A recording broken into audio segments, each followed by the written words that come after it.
मासूम बहू घमंडी सास। घमंडी और सख्त हृदय वाली पुष्पा 92 वर्षीय अपनी सास विमला पर बहुत जुल्म करती थी। ससुर के गुजर जाने के बाद से पुष्पा ने अपनी सास विमला का जानवरों से भी बदतर हाल कर दिया था। वो उसकी गिनती घर के नौकरों में करती, उसे अलग थाली में खाना देती, रहने के लिए अलग छोटा सा कमरा। ये सब देख पुष्पा के पति आलोक को बेहद दुख होता, लेकिन वे चाह कर भी ना कुछ कह पाते ना कुछ कर पाते। एक तरफ उसकी 92 वर्षीय वृद्ध माँ थी तो दूसरी तरफ उसकी धर्मपत्नी। वो करता भी तो क्या करता, वो असमंजस में पड़ गया था। तभी एक दिन पुष्पा अपने पति आलोक से कहती है, सुनो जी, मैं सोच रही थी क्यों ना अपने बेटे राहुल की भी शादी करा दे।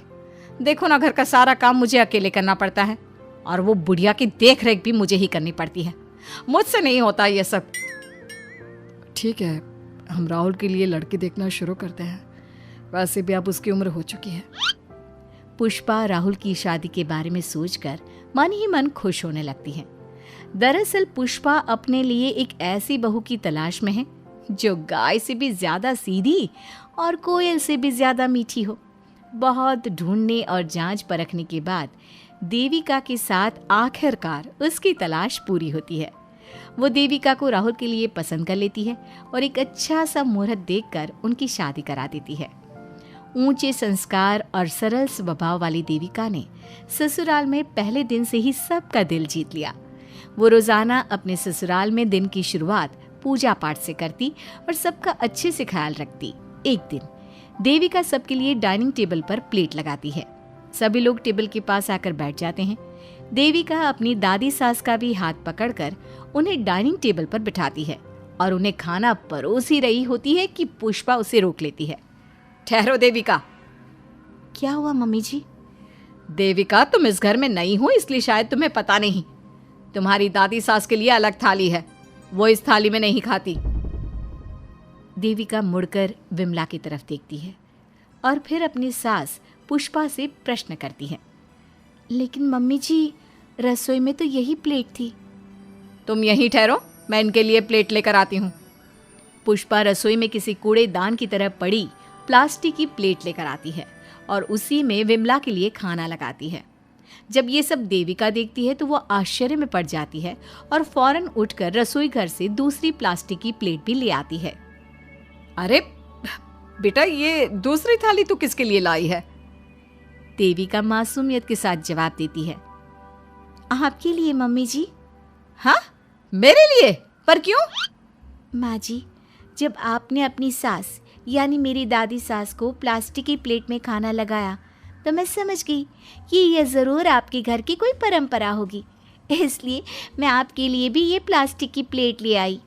अब आप अपनी सास के लिए इस प्लेट में खाना लगा दीजिए और मैं अपनी सास के लिए इसमें खाना लगा देती हूँ। देविका की बातों से पुष्पा हैरान हो जाती है। वो सोच में पड़ जाती है कि वो अपनी बहू देविका की मासूमियत पर खुश हो या फिर उसकी नासमझी पर दुखी। इसी तरह दिन बीतते चले जाते हैं और अब देविका को घर का माहौल और सास का स्वभाव सब समझ में आने लगता है। एक दिन सुबह पुष्पा अपनी सास यानी विमला को उसके कपड़े धोने के लिए कहती है और ये सब दूर से देविका देख लेती है। उसके कुछ ही समय बाद देविका आती है और अपनी सास पुष्पा से कहती है, मम्मी जी, मैंने घर का सारा काम कर लिया है। कपड़े, बर्तन, झाड़ू, पोछा सब लगा लिया है। अब मैं आपके पैर दबा देती हूँ। अरे लेकिन बेटा, तूने कपड़े नहीं धोए? मेरे कपड़े तो अंदर कमरे में ज्यों के त्यों पड़े हैं। मैंने आपके कपड़े नहीं धोए मम्मी जी। आप जब दादी से बोल रही थी ना कि आज उन्हें अपने कपड़े खुद धोने होंगे तो मैंने सब सुन लिया था। फिर मुझे लगा आज पूर्णिमा भी है, इसलिए शायद ये आपके घर की कोई रस्म होगी, तो मैंने आपके कपड़े भी नहीं धोए मम्मी जी। देविका की बातें सुनकर पुष्पा अपना सर पकड़ लेती है और मन ही मन कहती है, ये तो ज़रूरत से कुछ ज़्यादा ही सीधी है। अब क्या करूं मैं इसका? इस बुढ़िया ने मुझे परेशान करके रख दिया है। एक तरफ वो ज़रूरत से ज़्यादा सीधी मेरी बहू जो मेरी हर हरकत को इस घर का रिवाज समझ लेती है, और दूसरी तरफ ये बुढ़िया जो रोज अपना बिस्तर गंदा कर देती है। आए बुढ़िया, अब कौन करेगा ये बिस्तर साफ? बाहर से नौकर बुलाने पड़ेंगे क्या? चल जल्दी से अपना बिस्तर साफ कर, गंद मचा कर रखा है। बहू, तू ऐसा क्यों कहती है? मैंने तेरा क्या बिगाड़ा है? मैंने तो कभी तुझसे ऊंची आवाज में बात तक नहीं की, पर तू मुझसे इतनी नफरत क्यों करती है? तभी वहां आलोक, देविका और उसका पति आ जाता है। क्या हुआ पुष्पा, तुम माँ पर ऐसे क्यों चिल्ला रही हो?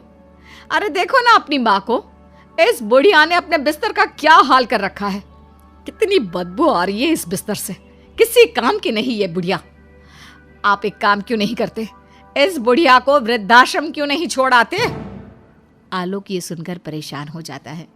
वो मन ही मन अपनी माँ से अपनी गलतियों की माफी तो मांगता है, लेकिन जुबान से कुछ नहीं बोलता। बहू, ऐसा मत कर बेटा, तू जैसा बोलेगी मैं ठीक वैसा ही करूँगी। मैं अभी इस बिस्तर को साफ कर देती हूँ, पर प्लीज मुझे इस घर से मत निकाल। यह घर मेरे पति की आखिरी निशानी है। मैं अपनी अंतिम सांस तक इसी घर में रहना चाहती हूँ। माँ जी, दादी सास का बिस्तर मैं साफ कर दूंगी और अब से आपको कोई शिकायत का मौका भी नहीं दूंगी। आप प्लीज दादी को वृद्धाश्रम मत भेजिए। हाँ माँ, दादी को रहने दीजिए ना यहीं पर, उनके बिना ये घर बिल्कुल अच्छा नहीं लगेगा। देखो बेटा, इनका जाना जरूरी है, अब इनकी उम्र हो चुकी है, इसलिए अब इन्हें अपनी बाकी की जिंदगी वहीं बितानी पड़ेगी। इतने में देविका वहां से चली जाती है और कुछ ही मिनट बाद एक बड़ा सा बैग लेकर वहां पहुंच जाती है। देविका के हाथ में बैग देखकर सब अचंभे में पड़ जाते हैं। अरे देविका, तुम ये बैग कहाँ से लाई? तुम कहीं जा रही हो क्या?